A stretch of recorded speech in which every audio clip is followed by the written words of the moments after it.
다 함께 기도하심으로 2020년 8월 12일 수요 3일 예배를 하나님께 드리시겠습니다. 사랑하신 아버지 감사함을 드립니다. 주를 또 은혜 가운데 정말로 이 재난 많고 험난한 이 세상 3일 동안 지켜주시고 다시 한번 각 가정 성전 삼아 수요 3일 예배로 아버지 하나님 앞에 다시 엎드릴 수 있도록 은혜 주심에 감사드립니다. 저를 매주 드리는 주일 예배, 수요 예배를 통해서 우리의 신앙이 점검되게 도와주시고 세상 죄악의 평지풍파에 휩쓸리지 않게 도와주시고 우리가 이 땅에 발을 붙이며 살지만 우리의 시민권은 오직 하늘에 두며 죄를 아버지 하나님과의 신령한 동행을 이어갈 수 있는 저희를 남은 3일이 되게 하여 주시옵소서. 이 시간에도 수많은 문제로 고통받는 성도들이 있으니까 오늘 수요 예배 아버지 하나님이 임재해 주시고 정말로 그 모든 고통과 그 모든 삶의 문제를 이미 알고 계시오니 아버지 하나님이 당신의 주권으로 당신의 오른손으로 친히 해결해 주시고 날마다 아버지 하나님의 그 은총의 도움을 힘입어서 죄를 이 땅을 승리하며 평안하게 살아갈 수 있도록 축복해 주시옵소서. 이 시간 말씀 증거합니다. 아버지 하나님, 특별히 이번 주 토요일은 대한민국이 일제치하에서 해방된 광복 75주년입니다. 죄를 우리 대한민국을 구원해 주신 구속의 역사 광복절에 관해 저를 상고할 때에 먼저는 우리 믿음의 성도들 또 우리 믿음의 자녀들 과거 아버지 하나님이 대한민국에 일으켜주신 이 구속의 사건을 절대로 잊지 아니하고 오늘 이 예배를 통해 감사하고 저를 대대로 아버지 하나님의 대한민국의 구속사를 기념할 수 있는 믿음의 사람들, 믿음의 자손들 되게 하여 주시옵소서. 저를 대한민국 절대 잊지 아니하고 더욱더 아버지 하나님 신앙의 애국심으로 대한민국의 미래를 지키고 또한 대한민국을 힘차게 이끌어갈 수 있는 신앙의 결심을 이 밤에 하게 도와 주시옵소서. 지금 예배 시작하는 처음 시간이 오니 마치는 시간까지 아버지 하나님 홀로 영광 받아 주실 믿사오며 사랑만 하신 예수님의 이름으로 간절히 기도드리옵나이다. 아멘. 오늘 생명양식 출애굽기 12장 40절부터 42절까지의 말씀이 되겠습니다. 구약성경 출애굽기 12장 40절부터 42절까지의 말씀 제가 봉독해 올리겠습니다. 이스라엘 자손이 애굽에 거주한 지 430년이라 430년이 마치는 그날에 여호와의 군대가 다 애굽 땅에서 나왔은즉 이 밤은 그들을 애굽 땅에서 인도하여 내심을 인하여 여호와 앞에 지킬 것이니 이는 여호와의 밤이라 이스라엘 자손이 다 대대로 지킬 것이니라. 이는 하나님의 말씀이니라. 아멘. 오늘 말씀의 제목은 대한민국의 구속사 광복절이라는 제목으로 우리 광복절 이 날을 맞이해서 우리가 함께 은혜를 나누기를 원합니다. 우리 1945년 8월 15일 어떤 일이 일어난 날입니까? 바로 우리 조국 대한민국이 일본에게 빼앗겼던 국권을 되찾은 광복의 날, 해방의 날입니다. 이번 주 토요일은 8월 15일로서 이 대한민국이 광복을 맞이한 지 75주년이 되는 날이죠. 저를 포함한 대부분의 성도들과 우리 믿음의 자녀들은 이 시대를 경험하지 못했습니다. 따라서 자칫 잘못하면 잊어버릴 수가 있지요. 하지만 남의 나라의 종으로 남의 나라의 통치를 받으며 속국으로 지냈던 이 치욕스러운 시기 또 감격적인 해방의 순간을 우리는 절대로 잊어서는 안 됩니다. 이 구속사 시리즈의 저자이신 박아브라함 목사님은 이 격동의 시기를 모두 겪으시고 올바른 신앙관과 국가관을 가지고 대한민국 근현대사 시리즈 4권을 집필하셨습니다. 예, 오늘은 이 대한민국 근현대사 서책과 또 2005년 8월 박아람 목사님께서 광복절 설교를 하신 내용을 토대로 대한민국을 해방시켜 주신 하나님의 놀라운 구속 섭리에 관해 함께 은혜를 나누기를 원합니다. 첫 번째로 우리는 대한민국의 구속사를 통해 전 인류의 구속사를 바라볼 수 있어야 합니다. 우리는 하나님이 이스라엘 백성들을 구속하신 역사를 전 인류의 구속 역사로 믿고 성경을 상고하고 있죠.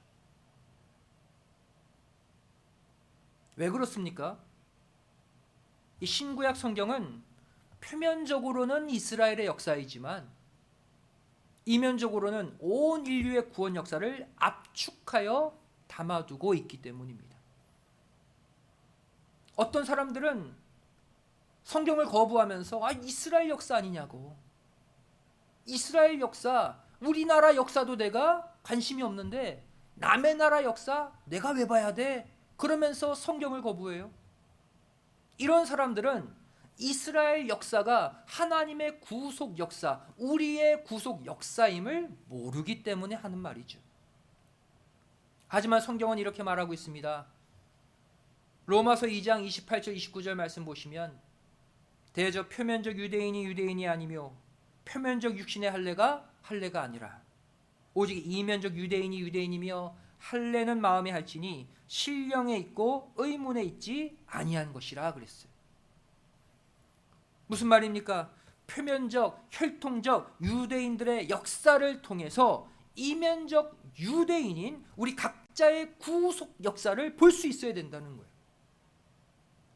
실제 이스라엘 역사입니다. 성경 역사는요, 표면적으로는 이스라엘 역사지만 이면적 이스라엘의 역사, 바로 영적 이스라엘인 우리의 구속 역사로 함께 봐야 된다는 거예요. 그렇다면 이 땅에 있는 모든 나라들의 역사가 다 구속사가 될 수 있는 것일까요? 그것은 아닙니다. 오직 하나님을 믿고 하나님을 섬기는 백성들이 있는 나라, 하나님의 구속의 사명을 지닌 나라의 역사가 바로 구속사가 될 수 있는 거예요. 그래서 이스라엘 역사는 그들 자신의 역사이지만 하나님을 믿는 백성들의 역사이기 때문에 바로 하나님이 온 인류의 구속사로 사용하고 계신 것이죠. 이런 면에서 우리 대한민국도 마찬가지입니다. 비록 1945년 이 당시 대한민국에 기독교가 들어온 지 100년도 채 안 되었지만 당시 하나님을 믿는 기독교인들의 간절한 기도와 독립의 열망을 통해 하나님이 대한민국을 일제 치하에서 구속해 주신 것입니다. 따라서 저와 여러분은 이스라엘의 구속 역사를 통해 온 인류의 구속사를 바라보듯이 우리 대한민국의 구속 역사를 통해서도 전 인류의 구속사, 내 자신의 구속사를 함께 바라볼 수 있어야 하는 것입니다. 광복 75주년을 맞이하여서 우리 조국을 구속해 주신 아버지 하나님께 진심으로 감사하시는 가운데 머지않아 찾아올 최후 구속의 날을 믿음으로 바라보는 모두가 되시기를 주님의 이름으로 간절히 축원드리겠습니다.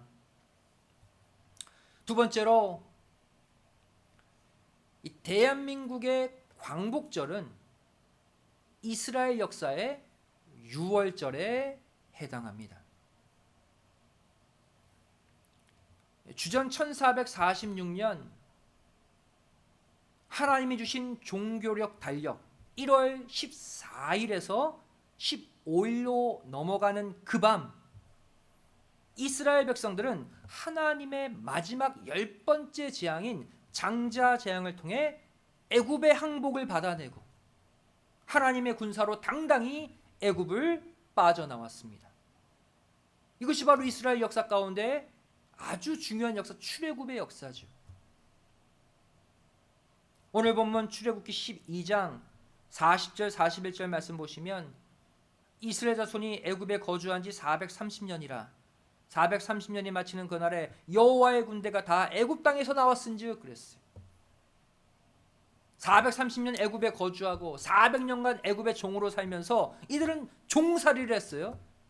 그리고 애굽을 탈출하고 있는 장면을 가리켜 성경은 여호와의 군대가 나왔다 그랬어요. 하나님의 군사들이래요. 바로 이때 생겨난 절기가 유월절입니다. 그런데 놀라운 것은 대한민국도 이와 비슷한 과정을 거쳐서 일본의 통치로부터 해방되었다는 사실입니다. 여기서 우리는 대한민국의 광복절과 이스라엘의 유월절의 공통점을 몇 가지로 살펴볼 수 있어요. 광복절과 유월절의 공통점. 첫 번째로 모두가 하나님의 강권적인 권념의 역사로 이루어졌다는 사실입니다. 이 유월절이 생겨나게 된 동기가 무엇입니까? 출애굽기 2장 24절 25절이 하나님이 그 고통 소리를 들으시고 아브라함과 이삭과 야곱에게 세운 그 언약을 기억하사 이스라엘 자손을 권념하셨더라. 그 권념의 결과가 애굽에 내린 10가지 재앙이고 유월절을 통한 출애굽이었어요. 과거 이스라엘 백성들 그들 선주와 맺은 언약을 기억하사 그들을 권념하셨기 때문이다. 이 권념하셨더라라는 단어가 의미하는 것이 무엇일까요? 이 권념하셨더라, 이 단어는 두 단어의 합성어예요. 히브리어 라아라는 단어와 히브리어 야다라는 단어의 합성어입니다. 히브리어 라아는 무슨 뜻입니까? 아주 자세하게 바라보다, 살펴보다 라는 뜻이 라아예요. 또 히브리어 야다는 어떤 뜻입니까? 알다라는 뜻을 갖고 있지만 특별히 체험적으로 속속들이 알다 이런 뜻이에요. 그래서 이 야다는 부부간에 동침하다라는 의미로도 사용되고 있습니다. 다시 말해 하나님이 과거 아브라함, 이삭, 야곱과 세우신 언약을 기억하셨고 또 이스라엘 백성들이 애굽에 종으로 있으며 고통받는 그 소리를 듣고 그들을 히브리어 라로 자세하게 살펴보셨고 또 히브리어 야다로 그들과 함께 그 고통을 체험하면서 속속들이 그들을 아셨기 때문에 결국 그들을 애굽의 종에서 해방시켜 주신 거예요. 이 유월절의 배경이 되는 사건이 바로 10번째 재앙인 장자 재앙이죠. 출애굽기 12장 29절 30절 말씀 보시면 밤중에 여호와께서 애굽 땅에서 모든 처음 난 것 곧 위에 앉은 바로의 장자로부터 옥에 갇힌 사람의 장자까지와 생축에 처음 난 것을 다 치심해 그 밤에 바로와 그 모든 신하와 모든 애굽 사람이 일어나고 애굽에 큰 호곡이 있었으니 이는 그 나라에 사망치 아니한 집이 하나도 없었음이더라 그랬어요. 이 모든 애굽의 첫 것을 다 죽이심으로 장자재앙을 일으키셨고 그때 유월절 양을 먹고 문설주의 유월절 피를 바른 이스라엘 집안의 장자만 사망이 유월에 갔다고 해서 유월절이죠. 그리고 출애굽한 거예요. 그리고 이스라엘은 해방을 맞이한 것이죠. 대한민국에 일어난 해방의 역사, 이 광복절 사건도 마찬가지입니다. 아버지 하나님께서는 당신의 복음이 뿌리 내린 또 앞으로 하나님의 구속의 역사를 위해 크게 헌신할 대한민국 그 백성들의 고통과 절규를 과거 이스라엘 백성들처럼 히브리어 라로 자세하게 살펴보고 계셨고, 또 이들의 형편을 히브리어 야다로 직접 속속들이 체험적으로 다 하시는 가운데 애굽에 내린 장자 재앙의 버금가는 무서운 살상의 재앙을 일본에 일으킨 것입니다. 그래서 대한민국을 해방시킨 거예요. 그렇다면 애굽의 무서운 살상의 재앙, 장자 재앙과 버금가는 일본에 내린 재앙이 무엇이었습니까? 그것은 바로 일본 히로시마와 또 나가사키에 미국이 떨어뜨린 2개의 원자폭탄입니다. 8월 6일에 히로시마에 1개가 떨어졌어요. 또 8월 9일에 나가사키에 또 1개가 떨어졌어요. 1945년. 이로 인해서 히로시마에서 무려 16만 6천 명이 죽었습니다. 또 나가사키에서는 무려 8만 명이 죽었어요. 이후 1945년 8월 15일에 일본은 무조건 항복을 했고, 대한민국도 같은 날 8월 15일에 극적인 해방을 맞이하게 된 것입니다. 이 모두가 살아계신 하나님께서 대한민국을 권념해 주신 결과인 것이죠. 이 놀라운 하나님의 극적인 구속의 역사에 여러분 진심으로 감사하시는 가운데, 이번 광복절을 맞이하여서 자자손손 아버지 하나님의 권념의 역사가 우리 대한민국 또는 모든 세계 모든 가정에 그대로 동일하게 임하시기를 주님의 이름으로 간절히 축원드리겠습니다. 두 번째로 이 광복절과 대한민국의 광복절과 이스라엘의 유월절의 두 번째 공통점은 무엇인가? 이 모두 해방과 동시에 민족을 이끌 위대한 지도자를 하나님이 허락해 주셨다는 것입니다. 과거 애굽에서 장자 재앙과 더불어 첫 번째 유월절을 지킨 이스라엘 백성들은 그냥 애굽을 빠져나온 게 아니었습니다. 하나님이 위대한 영도자 모세를 세우셔서 모세를 필두로 해서 모세를 지도자 삼아서 이들이 출애굽했어요.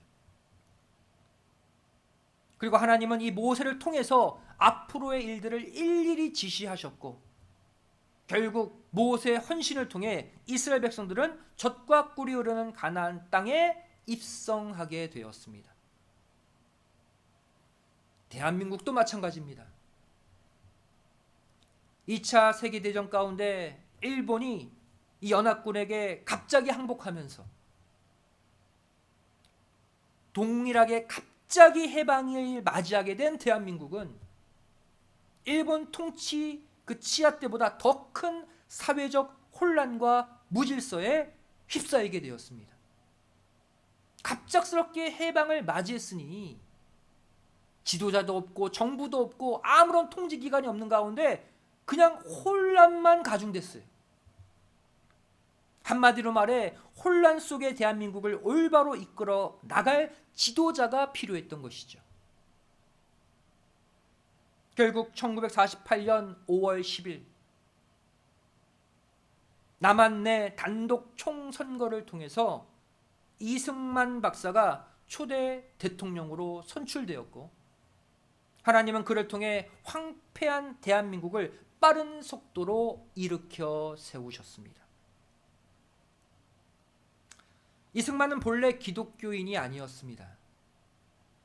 1899년 1월 감옥에 갇혀 이제 죽을 날만 기다렸던 이승만은 당시 캐나다 선교사가 넣어준 성경을 혼자 읽다가 예수님을 그때 감옥 안에서 영접하게 돼요.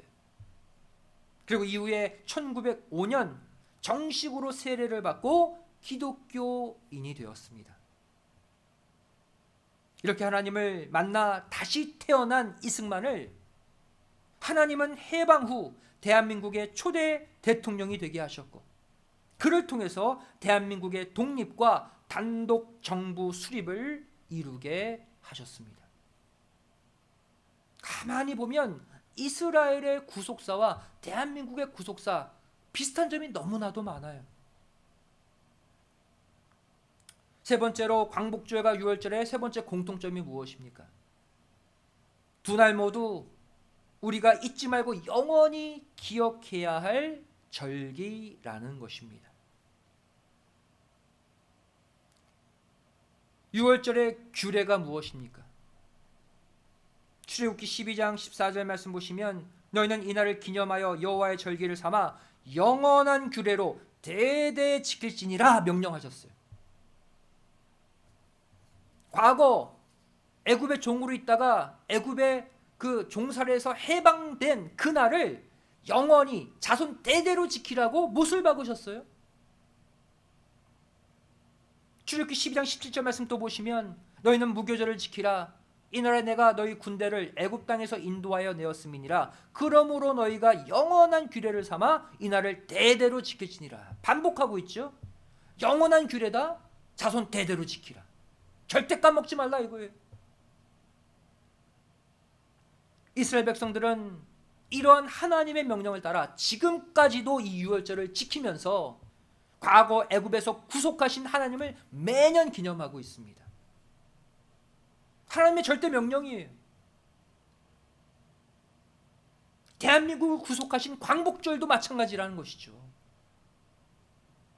매년 이스라엘 백성들이 유월절을 기념하고 지키듯이 저와 여러분도 하나님이 대한민국을 구속해 주신 그날, 이 1945년 8월 15일 광복절을 매년 부모가 자녀들에게 가르치고 함께 기념하고 기억할 수 있어야 된다는 거예요.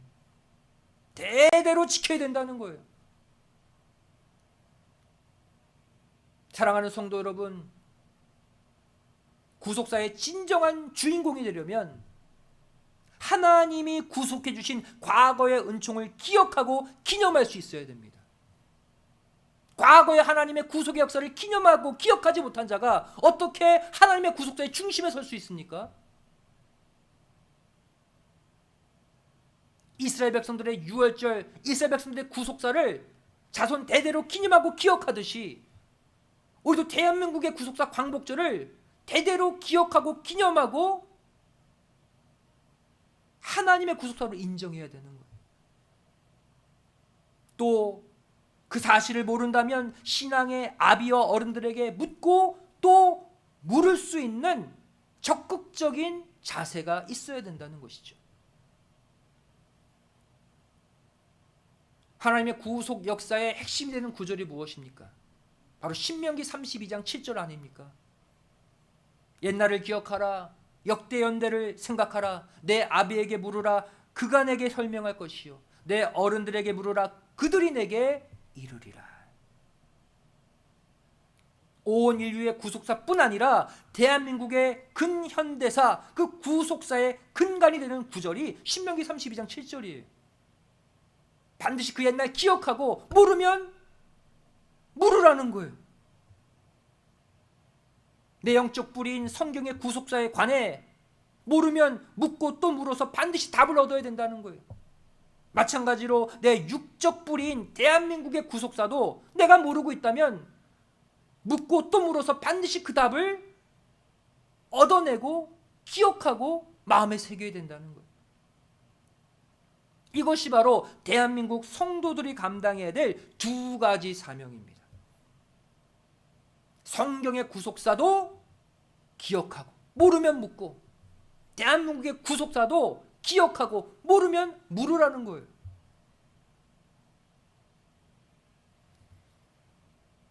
과거 바벨론 1차 포로 때 끌려온 사람들 가운데 대표 사람이 누굽니까? 소년 다니엘이죠. 보통 당대 수많은 나라들을 지배하는 그 제국이 바뀌고 그 통치 나라가 바뀌게 되면 그 밑에 참모들도 다 숙청당하거나 바뀌게 되어 있습니다. 그죠? 지배하는 나라가 바뀌는데 이전에 지배했던 참모들이 어떻게 유지됩니까? 그 자리를 다 숙청당하고 다 바뀌는 거예요. 그런데 다니엘은 어떠했습니까? 바벨론 2차 포로 때 종으로 끌려온 어린 나이의 소년 다니엘은 바벨론, 그 다음 통치나라 메데, 그 다음 통치나라 바사, 이렇게 통치하는 나라들이 바뀌는 가운데서도 계속해서 인자의 위치, 총리의 위치를 유지했다는 거예요. 누가? 다니엘이.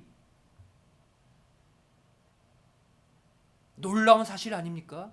종으로 끌려온 다니엘이 당대 수많은 나라들을 지배했던 바벨론 제국, 메데 제국, 바사 제국에 동일하게 총리의 위치로 자리를 유지하고 있었다는 거예요. 바벨론 왕 느부갓네살 왕이 통치할 당시 보십시오.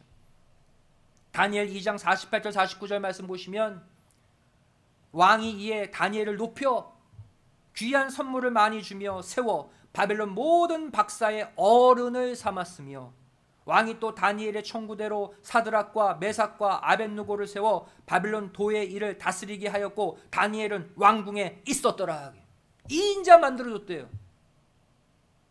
바벨론에 종으로 끌려와서 다니엘을 비롯한 세 친구 모두 바로 위대한 그 거대한 나라 바벨론의 총리격으로 높여서 그 나라를 다스리게 만들었다고요.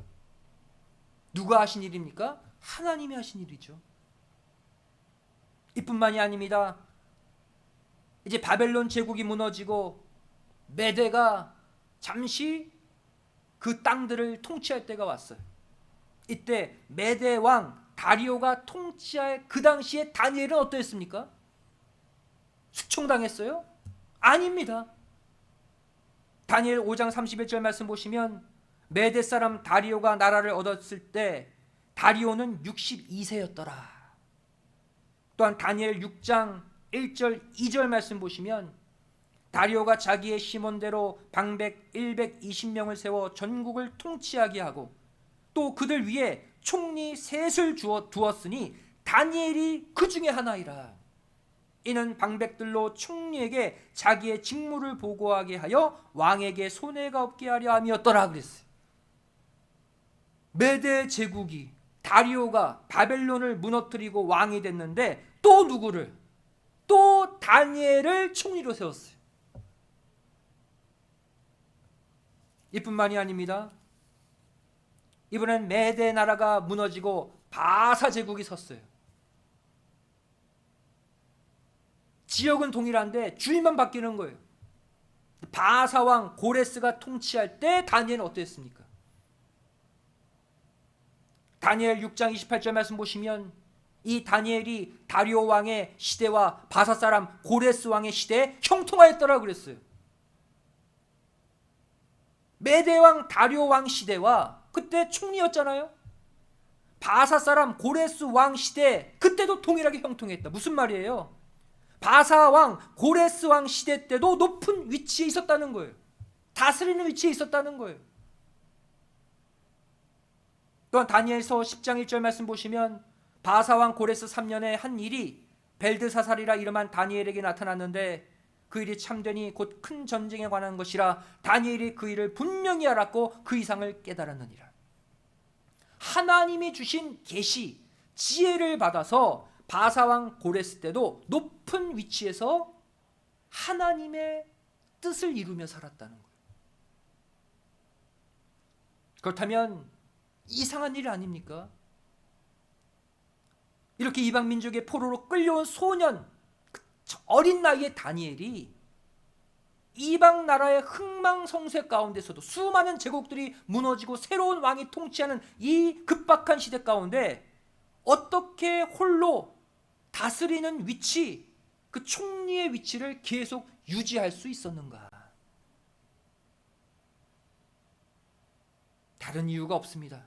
바로 자기 민족의 과거 죄악의 역사, 그리고 하나님의 회복의 메시지를 잊어버리지 않고 기억하고 마음에 새기며 하나님께 그것을 놓고 기도하고 있었기 때문이에요. 과거의 자기 민족의 죄악, 그로 인해 이방에게 종이 되었던, 또다시 종이 되었던, 하나님의 징계를 받았던 그 과거 이스라엘의 구속 역사를 다니엘은 소년의 나이였지만 잊지 않았다는 거예요. 꿰뚫고 있었다는 거예요. 기억하고 있었다는 거예요. 그리고 그 속국 이방의 종으로 있다가 거기서 해방될 메시지까지 붙잡고 하나님께 나라와 민족을 걸머쥐고 기도했다는 거예요. 그래서 시대가 바뀌고 통치왕이 바뀌어도 다니엘은 총리직에서 세상 나라를 다스리는 위치에 있을 수 있었다는 거예요. 민족의 과거 죄악을 잊지 않고 기억한 다니엘의 모습, 다니엘서 9장 16절에 기록되어 있죠. 주여 내가 구하옵나니 주는 주의 공의를 조치사 주의 분노를 주의 성 예루살렘 주의 거룩한 산에서 떠나게 하옵소서. 이는 우리의 죄와 우리의 열주의 죄악을 인하여 예루살렘과 주의 백성이 사면에 있는 자에게 수욕을 받음이니이다. 다니엘이 태어나지 않았잖아요. 소년 다니엘이 과거 이스라엘 백성들이 하나님이 애굽에서 건져 주셨음에도 불구하고 가나안 땅에 들어와서 또 타락하고, 그래서 또 바벨론의 지배를 받고 또 이방 나라의 지배를 받는 그 모든 이스라엘의 그 험난한 과거 역사, 하나님의 구속사를 잊지 않고 기억하고 기도하고 있는 거예요. 지금 이뿐만이 아닙니다. 다니엘은 하나님의 말씀 붙들고 이 바벨론의 포로로 끌려간 날로부터 70년 만에 완전 이스라엘이 해방될 것, 그 말씀의 계시까지 붙잡고 기도했어요. 다니엘서 9장 1절 2절에 기록되어 있죠. 메대 족속 아하수에로의 아들 다리오가 갈대아 나라 왕으로 세움을 입던 원년, 곧 그 통치 원년에 나 다니엘이 서책으로 말미암아 여호와의 말씀이 선지자 예레미야에게 임하여 고하신 그 연수를 깨달았나니 곧 예루살렘의 황무함이 70년 만에 마치리라 하신 것이니라. 바벨론의 포로로 끌려온 지 68년 만에, 바벨론 포로로 끌려온 지 70년이 차면 해방될 것이라는 그 말씀, 예레미야의 말씀을 깨달은 거예요. 그 말씀 붙들고 또 해방의 날을 기념하여 기도했어요. 이렇게 과거 이스라엘 백성들의 구속사를 걸머쥐고 기도했고, 또 앞으로 말씀의 뜻대로 70년 만에 해방될 것을 또 그 언약의 말씀 붙잡고 기도한 다니엘이었기 때문에 시대를 초월하고 제국을 초월하고 왕들의 통치를 초월해서 늘 형통할 수 있었다는 거예요. 바로 신명기 32장 7절 말씀대로 옛날을 기억했고 또 기도로 하나님께 물은 결과였습니다. 사랑하는 성도 여러분, 우리 믿음의 자녀들도 이 소년 다니엘과 같이 되어야 할 줄 믿습니다. 그래서 구속사를 가르치세요. 또 우리 믿음의 자녀들은 구속 역사, 대한민국 역사 마음에 새기고 기도하세요. 그러면 하나님이 다니엘과 같이 이 세상 왕이 누구든, 이 세상 통치 대통령이 누구든 여러분들을 높은 자리로 들어 쓰실 줄로 믿습니다. 그러한 믿음의 자녀들, 다니엘과 같은 자녀들이 되셔야죠. 말씀의 결론을 맺습니다. 대한민국의 광복의 역사 가운데 또 한 가지 놀라운 충격적인 사실이 하나 더 있습니다.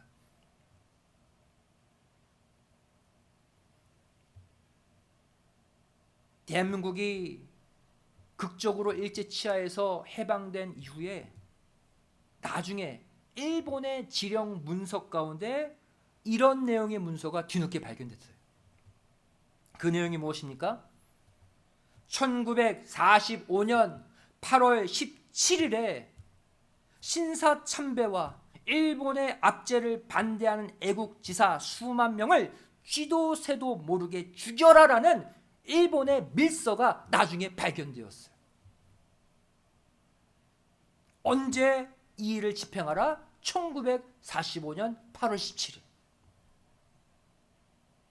8월 17일이 되면 이 끔찍한 대학살이 벌어지는데 하나님은 3일 전인 8월 15일에 우리 대한민국을 기적적으로 일본에게서 해방시켜 준 거예요. 그래서 8월 17일 이 끔찍한 이들의 악한 계략이 수포로 돌아가게 된 거예요. 놀라운 기적 아닙니까? 마치 과거 유대인들을 몰살시키려는 악한 하만의 괴계가 에스더와 모르드게의 기지로 다 무너지고 오히려 유대인들을 해하려 했던 자들이 다 몰살당하는 대역전의 역사, 우리 에스더서에서 보고 있잖아요. 그 역사의 재현이에요. 이것이 바로 아버지 하나님의 놀라운 대한민국을 향한 구속사인 줄로 믿습니다. 이 대한민국의 구속의 열매, 이 광복절을 자자손손 절대로 잊지 마시고 자자손손 기념시키시고 기억시켜 주심으로 말미암아 죄와 사망의 권세, 이 코로나 바이러스의 권세에서도 진정한 광복, 진정한 해방을 맞이하는 믿음의 승리자들 다 되시기를 주님의 이름으로 간절히 축원드리겠습니다. 기도하시겠습니다. 사랑하신 아버지 감사함을 드립니다.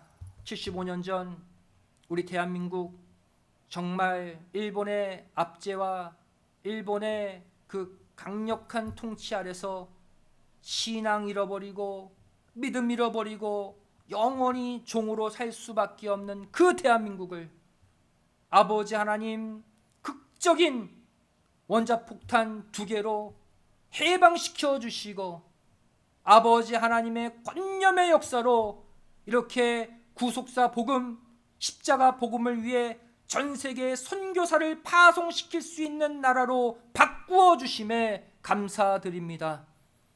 저희를 비록 미국 땅에 살고 있지만 우리 믿음의 가정, 우리 믿음의 자녀, 이 광복절 75주년을 맞이해서 과거 아버지 하나님이 대한민국에 일으키신 권념의 역사, 구속의 역사를 기억하게 하여 주시고 저희를 과거 아버지 하나님 하나님의 구속사를 기억하고 또한 언약의 말씀을 기억하여 우리 믿음의 자녀들 다니엘과 같이 시대를 초월하여 세상을 지배하는 그러한 믿음의 위치로 올려주시는 놀라운 축복 허락하여 주시옵소서. 저희를 다시 믿음의 3일 걷길 원합니다. 세상은 악하고 정말 죄악이 통치하는 것처럼 보이지만 저를 오직 말씀의 통치만을 받고 사단 마귀의 지배에서 벗어나는 광복의 역사, 해방의 역사를 날마다 맞이하게 하여 주시옵소서. 감사드리오며 사랑 많으신 예수님의 이름으로 간절히 기도드리옵나이다. 아멘. 하나님께 박수 주시겠습니다. 다 같이 내 찬송 404장을 찬송하시겠습니다.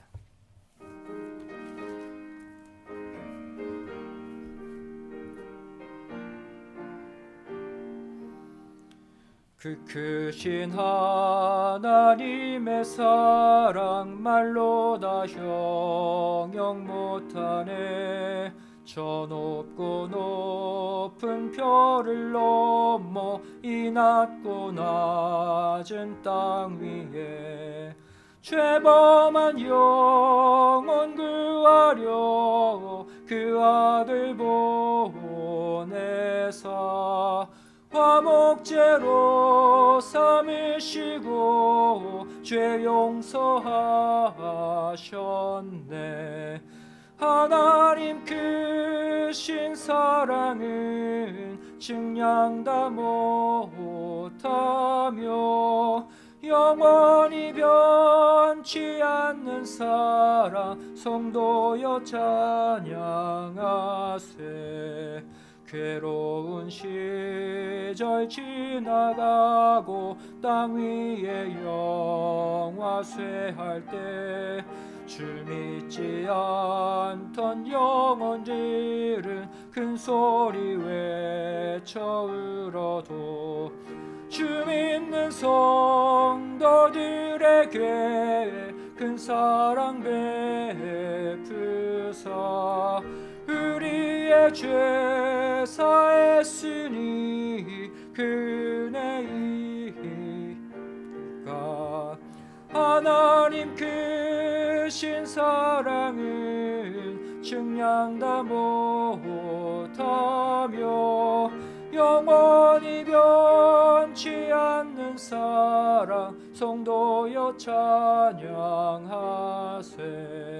하늘을 두루마리 삼고 바다를 먹물 삼아도 한없는 하나님의 사랑 다 기록할 없겠네. 하나님의 크신 사랑 그 어찌다 저 하늘 높이 쌓아도 채우지 못하리. 하나님 크신 사랑은 측량 다 못하며 영원히 변치 않는 사랑 성도여 찬양하세. 이 시간 봉헌을 위해 기도하시겠습니다. 고맙고 감사하신 아버지 하나님 감사드립니다. 오늘도 수요 3일 예배 죄를 기억하여 아버지 앞에 지키게 하여 주시고 이렇게 죄를 광복절 75주년을 맞이하여서 이스라엘 백성뿐 아니라 대한민국에게도 당신의 구속의 역사를 베풀어 주신 그 아버지 하나님의 은혜에 진정 감사할 수 있도록 축복해 주심에 감사드립니다. 저를 하나님의 권념의 역사, 비록 75년이나 지났지만 죄를 자녀들에게 가르치고 대대로 기억하게 하여 주시고 저를 믿음의 가정들마다 다니엘과 같이 시대를 초월하여서 아버지 하나님 세상을 지배하고 하나님의 뜻을 이루는 수많은 믿음의 자녀들로 아버지 하나님 만들어 주시옵소서. 감사의 마음을 담아 예물 드리기를 원합니다. 죄를 마음을 다하고 정성을 다해 바친 예물 흠양하여 주시고 영육간 넘치는 축복으로 갚아 주시옵소서. 감사드리오며 예수님의 이름으로 기도드리옵나이다. 아멘. 광고 시간입니다. 앞서 제가 설교 말씀드렸듯이 우리가 광복절 75주년 맞이했습니다.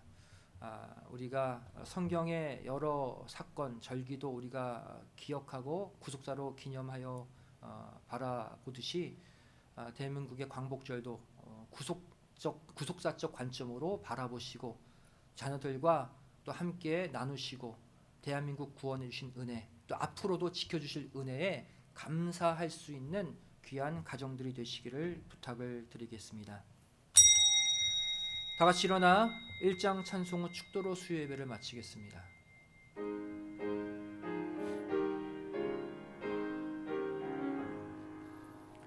만복의 근원 하나님 온 백성 찬송 드리고 저 천사여 찬송하세.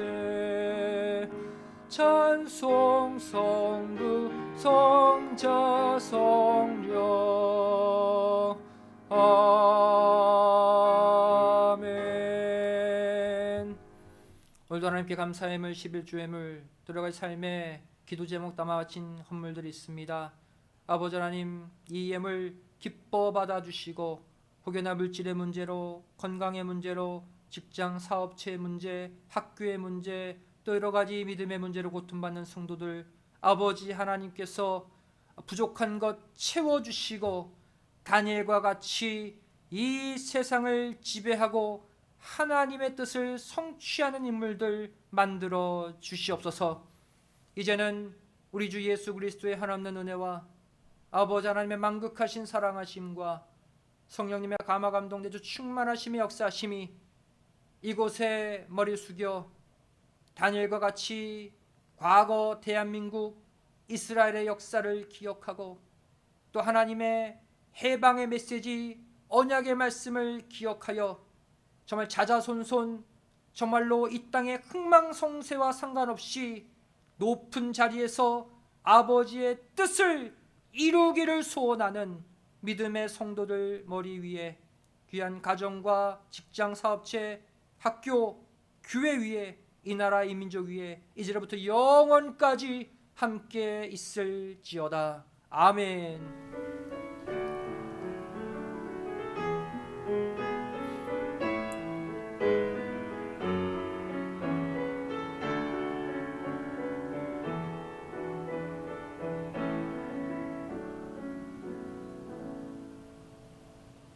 수요예배를 모두 마쳤습니다. 평안한 밤 되시기 바랍니다. 감사합니다.